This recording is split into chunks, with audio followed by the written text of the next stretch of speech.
మీనరాశి వారికి ఒకవైపు ఏళ్లనాటి శని మధ్యమ సంచార స్థితి జరుగుతూ ఉండగా, ఏకాదశంలో చతుర్గ్రహ సంచార స్థితి, అర్ధాష్టమ గురు సంచార స్థితి ఉన్నప్పుడు గ్రహ దోషాన్ని తొలగించుకొని వృత్తి ఉద్యోగ వ్యాపార కార్యక్రమాలలో ఉన్నతమైన జీవితాన్ని ఎలా పొందాలో, గ్రహ దోషం ఎలా తొలగించుకోవాలో, గ్రహ ఐశ్వర్యం ఎలా పొందాలో ఈ వీడియోలో సవివరంగా సంపూర్ణంగా తెలుసుకుందాం.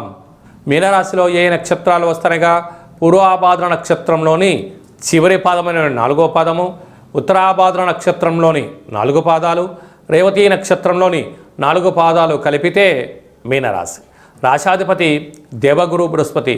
వీరికి రాశిలోని శని సంచార స్థితి ఉండగా వచ్చినటువంటి అనేక ఏళ్ల తర్వాత మాఘ పూర్ణిమ ఆదివారం పుష్యమి నక్షత్రము ఒక యోగం.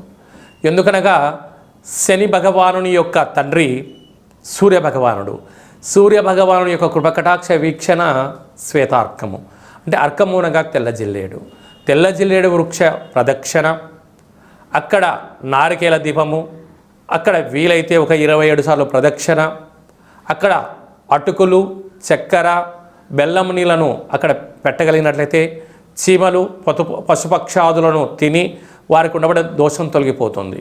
అలాగనే ఆ తెల్ల జిల్లేడు యొక్క వృక్షం యొక్క ఏరును తెచ్చి గృహంలో సింధూరం పూసి లక్ష్మీ గణపతి హోమాన్ని చేసుకొని గృహంలో ఉంచినట్లయితే వాస్తు, నరదృష్టి, శత్రు ప్రభావాలు తొలగిపోతాయి. మహాశివరాత్రి సందర్భంగా మహాదేవుడికి శనగపప్పుతో కూడుకున్న నీటితో అభిషేకం చేయడం, చక్కెర రసంతో అభిషేకం చేయడము, అలాగనే పసుపు రంగు కలిగినటువంటి చామంతులతో, పసుపు రంగు వస్త్రాలతో అమ్మవారికి అలంకారము, పసుపు నీటితో కలిగిన నీటితో మహాదేవుడికి రుద్రాభిషేకం చేసుకోవడం వలన సకాలమైన జాతకంలో గ్రహ దోషాలు తొలగిపోతాయని చెప్పి గమనించగలగాలి.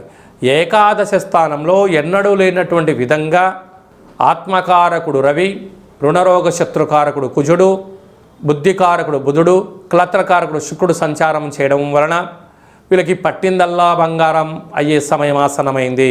ఈ సమయం చాలా అరుదుగా ఉంటుంది.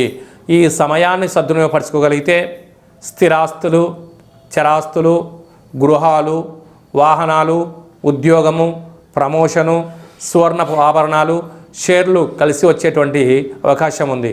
కారణం ఏమిటి? ఇప్పటికే ఏళ్లనాటి శని చేత గత 3.5 సంవత్సరంగా జీవితం బోధపడింది. ఏమి చేయొచ్చు, ఏమి చేయకూడదు, ఏం ఆచరిస్తే జీవితాన్ని ఒక మెట్టు ఎక్కుతాము అనేటువంటి ఆచరింపజేయడం. కనుక భగవద్ధ్యానము, ఆత్మస్థైర్యము, మనోధైర్యము, సత్ప్రవర్తన చేత భగవంతుడి యొక్క ఆరాధన చేయగలిగినట్లు